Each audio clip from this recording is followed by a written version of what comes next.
tēnā koutou katoa, nai mai, haere mai. Welcome. For those of you that don't know me, my name is Tricia Edmonds and I am your facilitator for this session today. If any of you have heard me talk before, I very much encourage sessions like this to be your session. So it's not for me as the facilitator to be feeding our regulators questions. You will no doubt have your own questions, so can I please encourage that you do fire them through. Because we are an intimate group, and I love it when people just go for the back rows, because we're an intimate group, we're not going to use the official iPad question and answer facility. We're literally going to ask you to stand up and very loudly ask your question, or observations, feedback or whatever, but we are recording this session, so when I say could you speak loudly, that would be very helpful for us. If I don't think it's loud enough and I repeat it, don't think that I'm being rude. You all know all the housekeeping, so I don't need to go through all of that. But this is, as I said, a very interactive session. So how we're going to run is that shortly I'm going to ask Russell Hutchinson from Chatswood Consulting, who is sponsoring this session, to come up and just do a few brief words. And then I will ask John Botica and Derek Grantham to come up and just give a few observations, a bit of up-to-date information on who's licensed, who's not, what needs to happen going forward. And we might just take a little pause then and ask for some questions around their session. And then I'll ask Michael Hewes to come up and do his presentation. And then again, we'll open the floor to questions from everybody. So as I said, your session, you're the one that's got to get the information out of this. This is the session for, and I think it's more a collaborative, it's not us speaking down, it's a collaborative group of people because it is a small audience. So without further ado, Mr. Hutchison, the wonderful Mr. Russell Hutchinson from Chatswood, who is sponsoring this session. Thanks, Russell. Thank you, Tricia. And I woke up really early this morning, excited about the fact I was going to be able to get together with you guys, even though we're probably going to spend the rest of the hour talking about compliance. So, there are a couple of things I would just mention. Obviously, I'm delighted that we've got Derek and John and Michael here to join us and to take us through what's going on in terms of licensing. I want to recognise the work that you have done in your businesses, obviously to prepare for the implementation of the new regime. I also want to recognise the work that John and Derek and Michael and the team at the FMA have been doing to implement the new regime too. It's an enormous effort to try and get through all of that work program to try and get the industry onto the new regulation and in terms of where we're going to go. There's a few people here from Chatswood. Kelly and I are here in the room, so if you want context around the stuff that's going on here in terms of regulation, come and see us afterwards. There's also got our data scientist, Ed and Fran, who are in the sessions too. So if you want to access any of the stuff around the market, then do come and find us and ask us about those things later. And then the last thing, just by way of introduction, is also to say that obviously we're getting right down to the wire in terms of getting people licensed.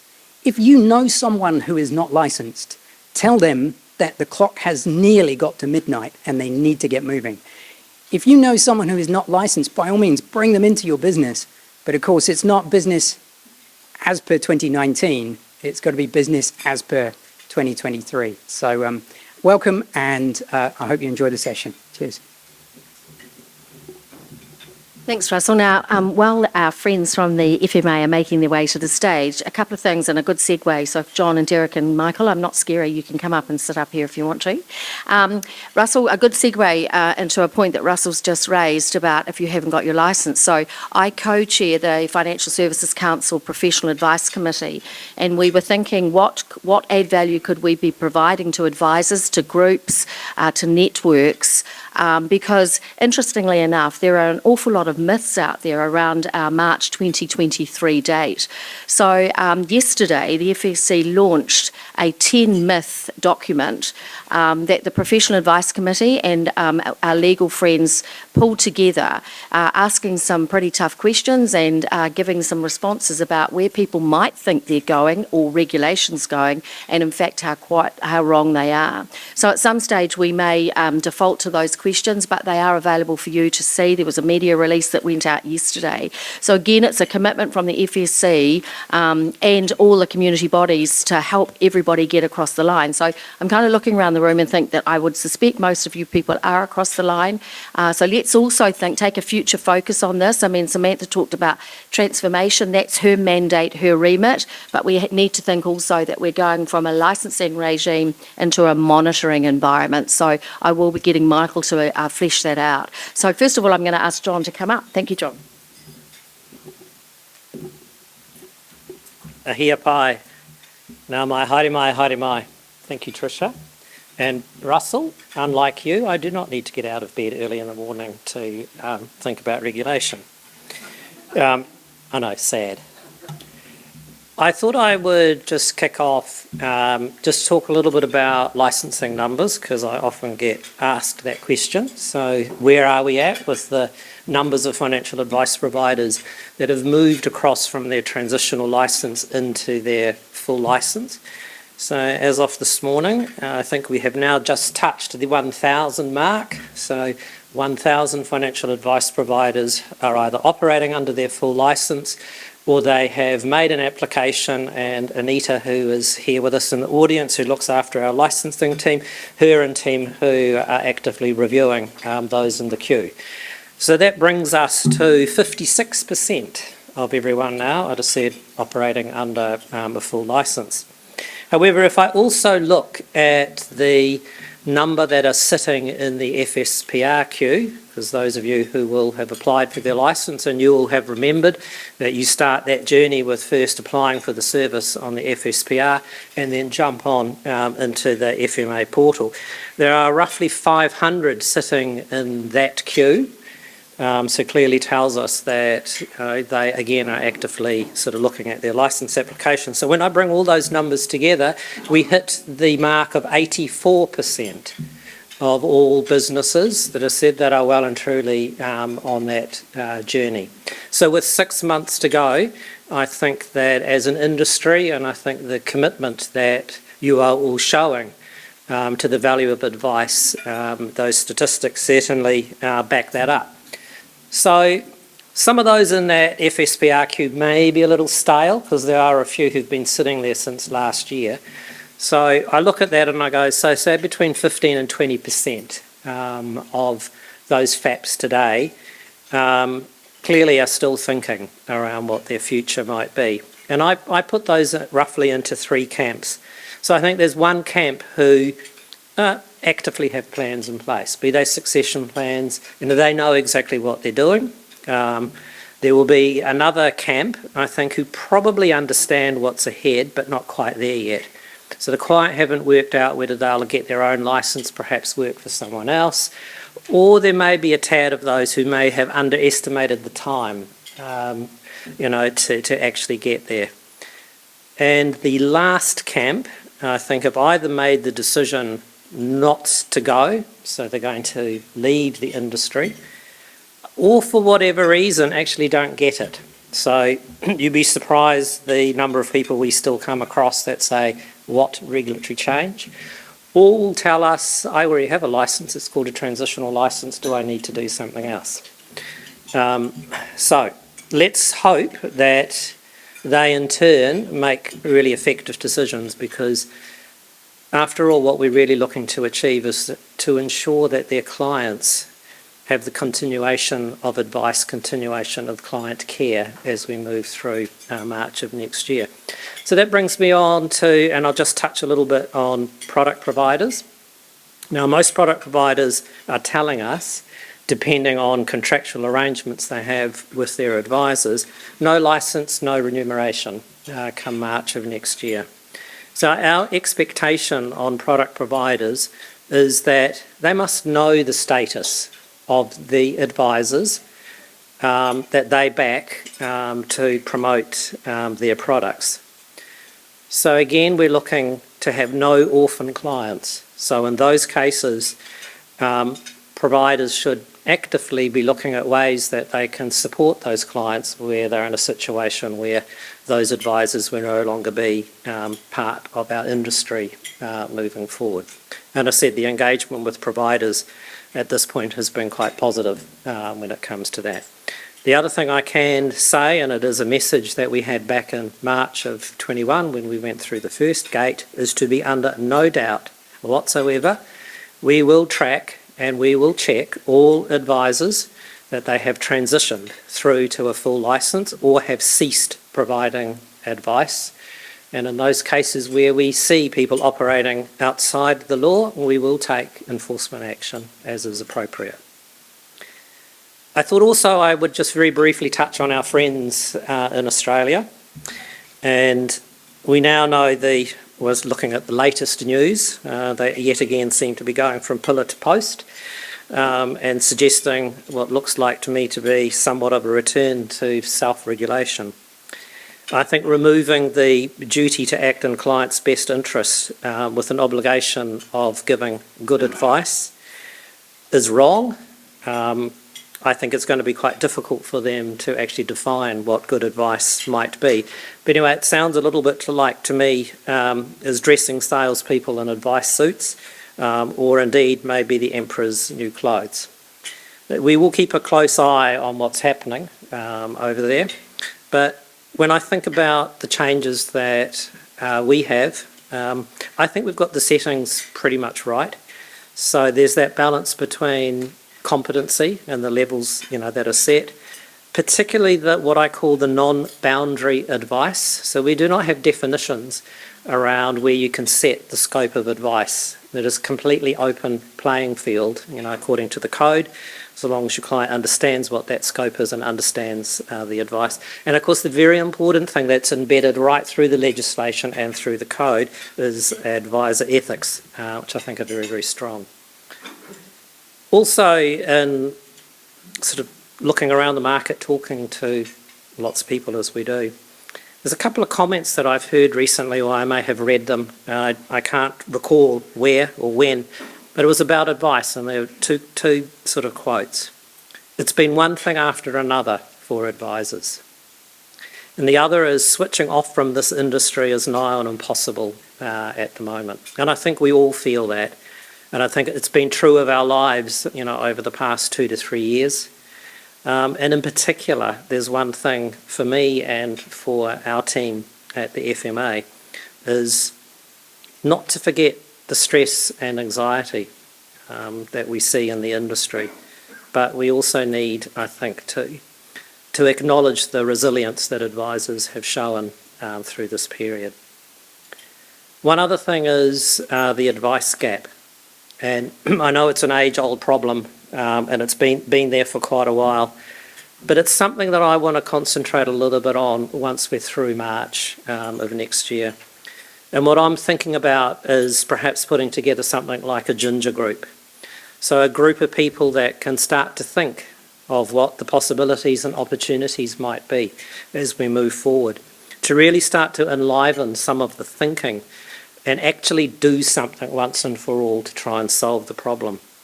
So what I'm going to ask you to do is put on your thinking caps and think about who might like to join such a group and what are the ideas and things that we can start to bring to the table.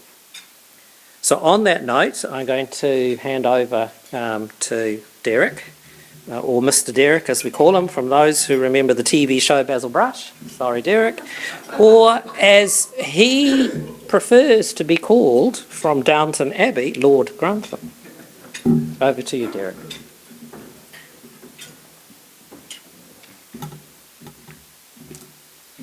Thank you, John. As you said, one thing follows another, and now you've got to listen to me. But I really want to talk about that advice gap problem, but I suspect I'm going to do it in a surprising way, in a different way, because I want to see this as a way of seeing. And I'm going to, in the moment, sort of break it open conceptually and then have a conversation around what this could look like. I want to spark some conversation, some debate within this room, if I can, a little bit about this. But I want to do it as a friend to financial advice.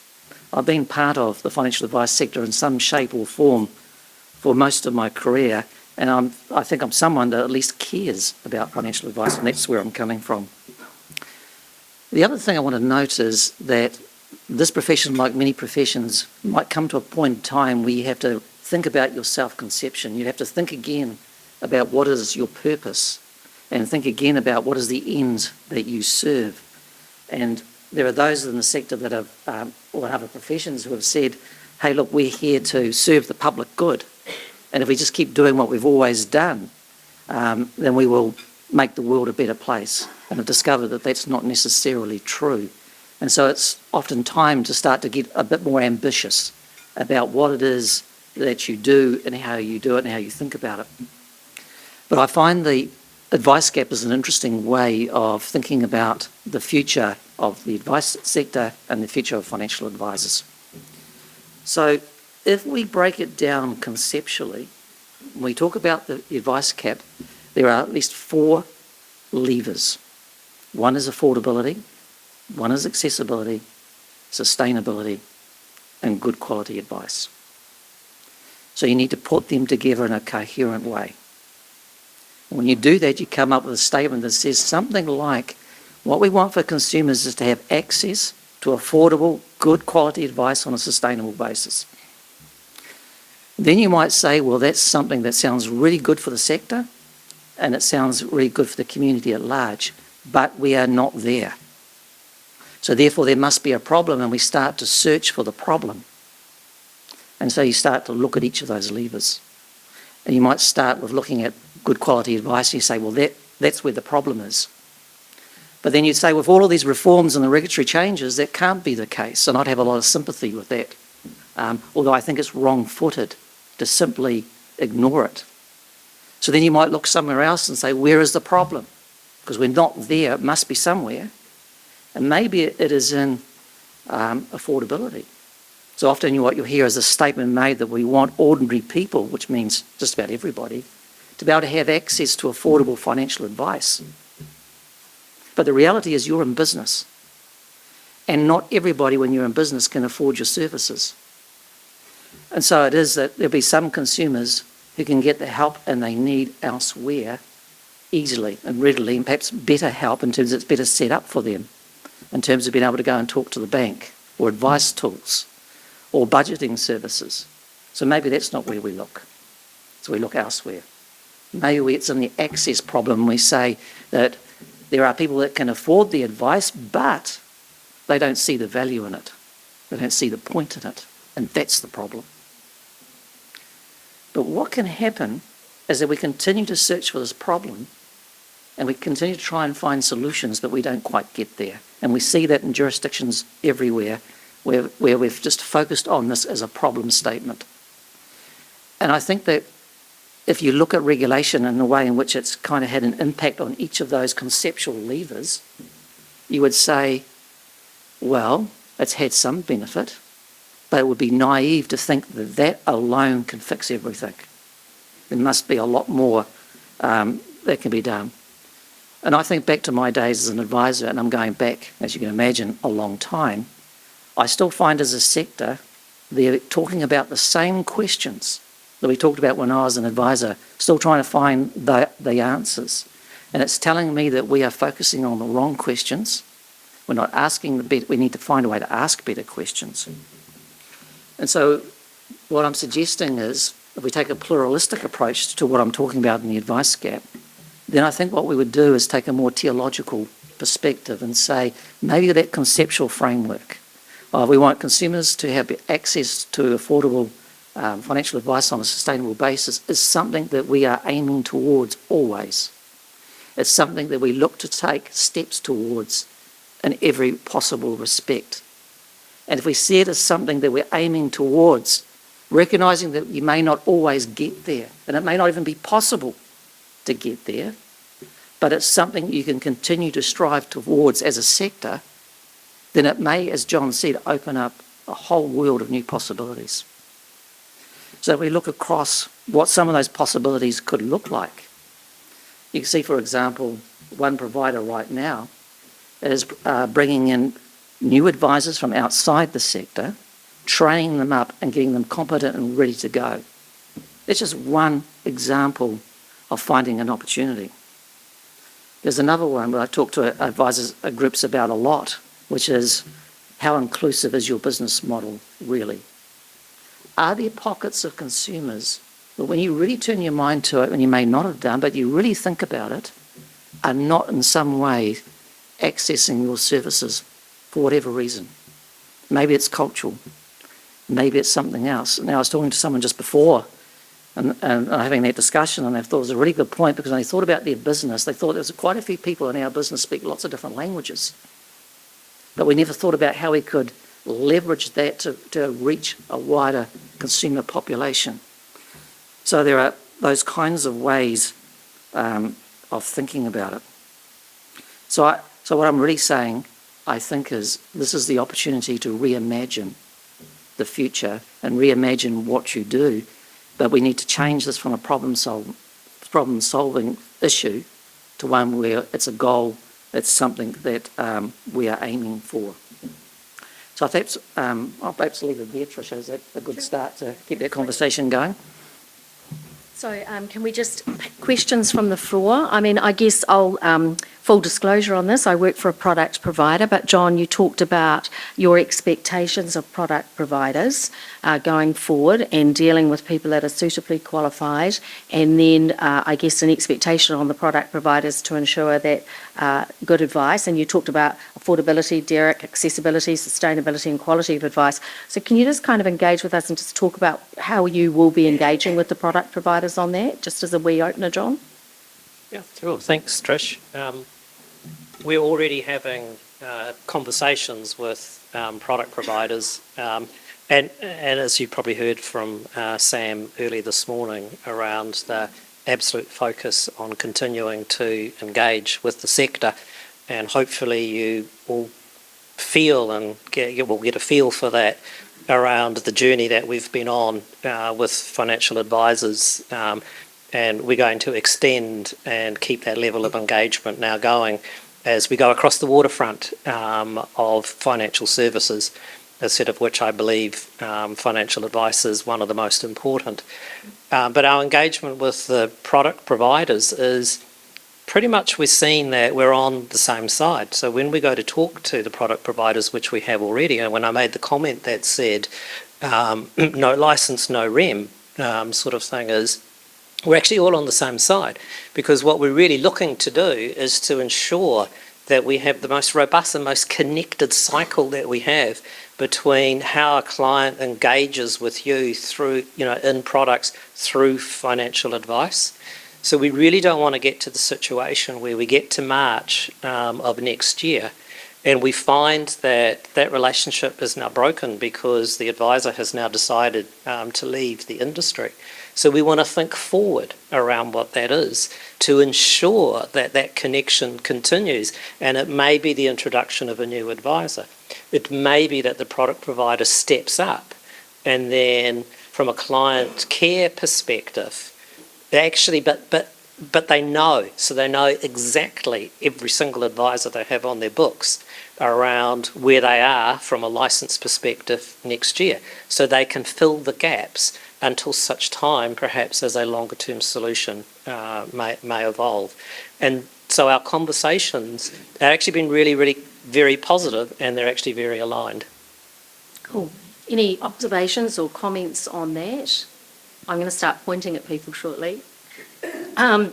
The other thing that I want to ask about is vulnerable clients, and Samantha talked, and this is open to the three of you, Samantha talked about that today, and I think a lot, I saw Angus Dale-Jones today and I go competence, knowledge and skills. So can you talk a little bit about, the vulnerable client and what your expectations are of advisors, whether it's an insurance remit or an investment remit or a lending remit, your kind of observations that anyone can answer around that vulnerable client? Thanks, Trish, and good afternoon, everyone. I might just pick that one up there.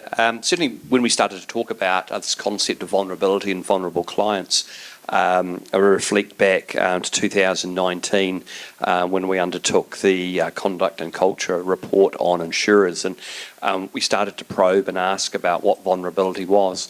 And I remember one interview we did with a bank, and we posed the question, how do you look after vulnerable clients? And the comment was, oh, you mean homeless people? And as narrow as a definition as that was, I guess for us it was extremely confronting and extremely frightening, and certainly subsequent to that, you would have seen that the FMA has issued some very comprehensive guidance on what we consider vulnerabilities to be. And as Sam said, it's potentially everyone in this room. I put up my hand, I'm vulnerable, I've got poor eyesight, and my wife says I don't listen. It is absolutely absolutely critical. So certainly from a monitoring perspective, when we go through and have a look at an FAP, we want to actually understand the narrative and understand the journey that you've been through with a client. It's about understanding the uniqueness, how they are different, how do they understand, right? How do they know what you've actually promised to deliver to them? So both from an advisory perspective and also from, I guess, an institutional perspective. And look, I'm really pleased to see we've had a lot of movement. We're starting to see institutions think about language, how do they go through and interact? Do they have Samoan? Do they have Tongan speakers on staff? Do they go through and have they removed 6-point font in their policy documents? Is there a good glossary? There's a whole range of practical things, but it's importantly actually recognising that everyone is different, right? And it is really, really key. Yeah, and I just want to commend Jane and her team who have recently put to the market a glossary that they did get industry players involved with for consumers, for advisors. So thank you, Jane, for doing that. That's part of... We welcome feedback. Yes, I was just going to say, and we've just had our second email reminder that feedback is welcomed from all of us, but this is part of the journey on the financial literacy, my big bugbear, and so, congratulations for doing that. Michael, I guess I said right at the start, I'm really keen, and Jane alluded to it today, we're going from a licensing regime from 16th of March next year to a monitoring environment. So perhaps could you just share a few comments about that from your perspective? Yeah, certainly, and I guess the monitoring environment's actually commenced now. I have a team of 22 that sit within supervision, so we are currently monitoring now. And I guess if there's one thing that really stuck out for me in Sam's speech, and it's kind of the ethos that we carry, it's about engagement. It's about engaging with the sector, engaging with the industry. 100% acknowledge we're really very much at the start of this new piece of legislation. I guess my role and my team's role is continuing the great work that both John and Derek have done with everyone over the last 5 or so years. So what does monitoring actually look like? I guess it's very much on a risk-based profile where we have a look and we identify various harms. We will go through and continue to issue a lot of guidance. So acknowledging that there's a lot of people in the room here today, it's your first real experience with the FMA, and we want to make sure that's a really good, a really exciting and a collaborative experience. When I look at there, Nicola Smee's staring at me now, and as a good example, we've gone through and we've worked closely with Nicola and her team. We've done some learning lunches, which have been absolutely fantastic. So again, extremely open and available to everyone here. If you would like us to come and speak to you, to speak to your broader teams, to go through and provide a bit of an insight and a bit of a window into who the FMA is, what we do from a monitoring expectations perspective, more than happy to go through and do that. I guess we're on that journey together, and it's a horrible word. I know you use the word journey, but it's absolutely important. Standard conditions. We've got a new code. We have obviously new disclosure requirements as well. There is a lot that everyone needs to start thinking about, and we're more than happy to go through and really kind of make sure that message does come across. But look, if there's one thing I'd say, we want to continue to work with the industry, and that's absolutely critical, really, really important. Sam did talk about harms and those egregious harms, and that's where we'll go through and really clamp down on, but really wanting to work with. Cool. Russell. You mentioned examples of consumer harm just there, and I noted also stressed mirrors and very stressed vulnerable clients. Can you give us some examples of customer harm that you'd see as applicable around vulnerable clients? Yeah, look, most certainly. Thanks, Russell. So maybe clients that aren't getting communications that are specific to them. So quite often, I reflect back in some of the conduct and culture work and some of the recent monitoring work that we've undertaken. A harm is where a client hasn't actually received any information from either the institution or the advisor and actually doesn't understand or know why they have a certain product is a really good one. A client who has gone through and tried on numerous occasions to talk to an advisor, but the advisor's personal communications haven't been of the level that the customer actually understands it as well. So a lot of communication is probably one of the really, really big flags that we're seeing. And I think the other thing, Russell, is to really look at what the definition of vulnerability is. And it's actually a very wide definition, because I look at that on the basis that says, are clients in the right products in the first instance? And you have a look at, and even if it's the value for money aspects that sit to it as well, and when product providers are really testing, when they're bringing through attributes of products and the things they're actually designed to protect or designed to help with, they're actually achieving those goals. So if you have clients that participate in those products where actually it isn't a good fit in the first place, or the other thing to look at, around vulnerability, and I think we've seen it in the market, over the last 18 months, 2 years in particular, is where there is a deep need for the product, but client circumstances have now changed.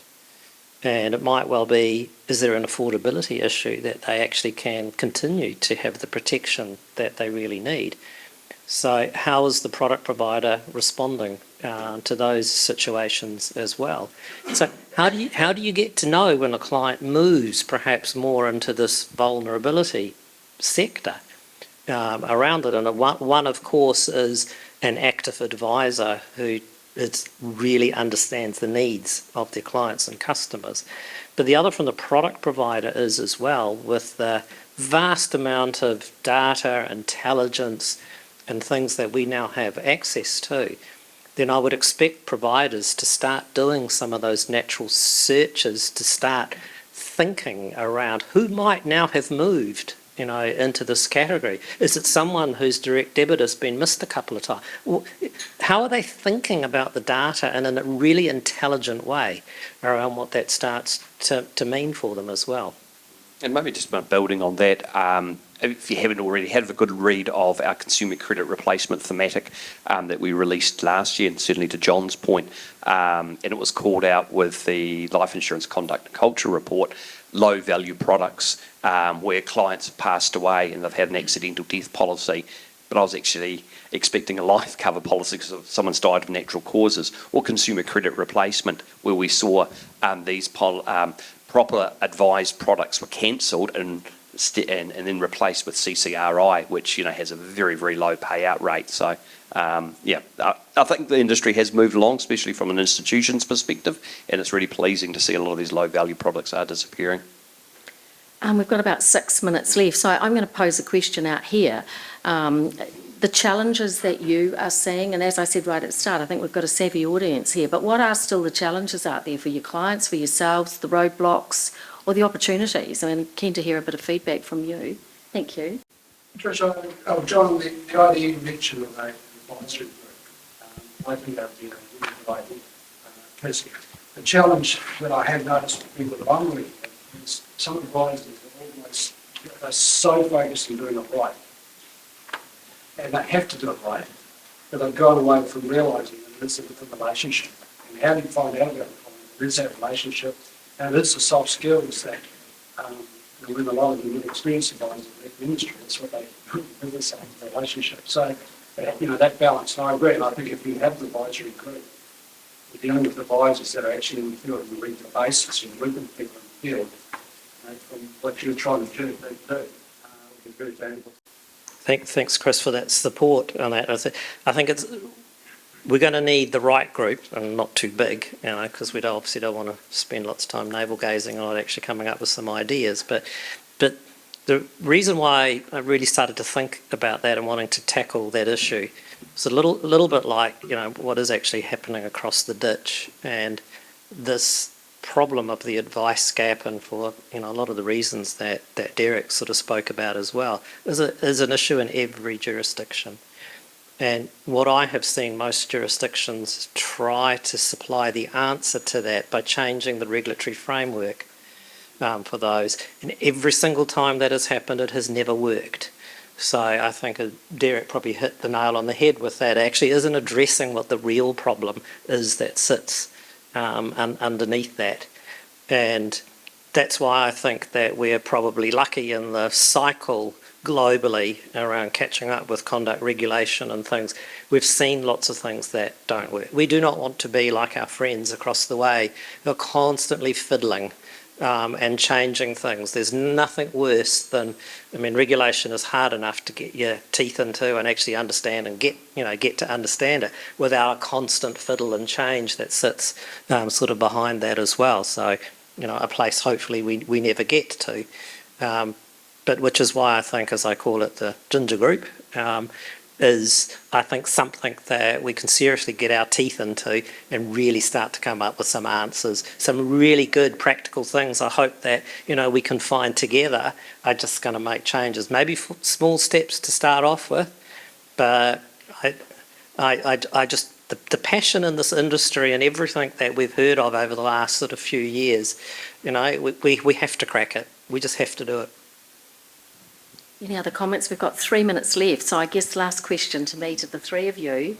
In 5 years' time, we're going to be at 2027. What's the industry going to look like? So I'll start with you, John, and down the line. I'm not sure if I can count that far ahead now, that sort of thing. I don't know. That's a really good question. Lots of our answers probably come down to better access and lots more people getting advice and stuff like that. I'm actually going to answer it this time round about advice in itself and the fact that advisors have had the courage over these next few years to really make the decisions around this industry is actually right for them. I think we will lose some advisors through March. I think we will lose some advisors over the coming 5 years through that, because it is a changing landscape.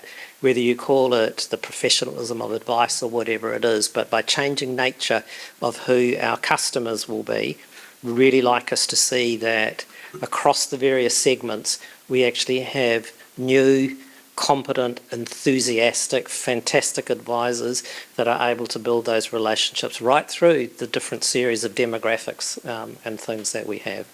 So I have no suggestion as to the number of advisors, but every single advisor that we have out there having the passion to do what they do and do it really well. Thanks, John. Derek? Thank you. Yeah, in 5 years, this profession can look very differently to the way it looks today if it chooses to. And I think that's where we need to explore the possibilities and the opportunities and start to ask different, better questions and get different answers and move forward. I think, and what I was trying to touch on before, is that every time you uncover a possibility, you reveal another. And I think this sector, there's so much that you can do, but you need to sort of think a little bit differently and just really reimagine, as I said earlier, your purpose, the ends that you serve, and what you do, and think completely differently. When we talk about access to advice, we always think about it, don't we, about how the consumer can access you and your advice. What about we turn that around and say, shouldn't we be taking advice to where it's needed most? Where is it? And it's probably not in the places where you would normally expect and where you normally go. And so I think for the sector, I think there's huge opportunities to grow and change and to develop. And I think it could be very, very interesting and very exciting. Good. Thanks, Michael. Fantastic. Look, I sincerely hope that in 5 years' time, the FMA is still at these events. I guess it's the and that's on a positive, because certainly I spent 20 years in the insurance industry before joining the FMA, And I was at the Steadfast conference on Monday speaking to Fire and General Advisors, and one of the directors from Australia came up to me and said afterwards, wow, when I saw the regulator's name on a conference sheet, I could not believe that. So I just want to go through and congratulate everyone here in this room from your engagement, but importantly, your support of us. We run a lot of forums, we learn a lot. So in 5 years' time, Trish, I want this dialogue to actually go through and continue, because we're learning together. And I think we've only got one focus, and that is the good outcomes for consumers. And thank you. Awesome, thank you. So with 26 seconds to go, we've done time well. So a couple of final comments, just again calling out for Jane around the glossary. We all we have a responsibility and an obligation to contribute to financial literacy across all consumers in New Zealand. This is one bit of work that they're doing. I talked about the 10 myths that were launched yesterday through the Financial Services Council. Would be good just to have a look at these and have a quick brush up on them.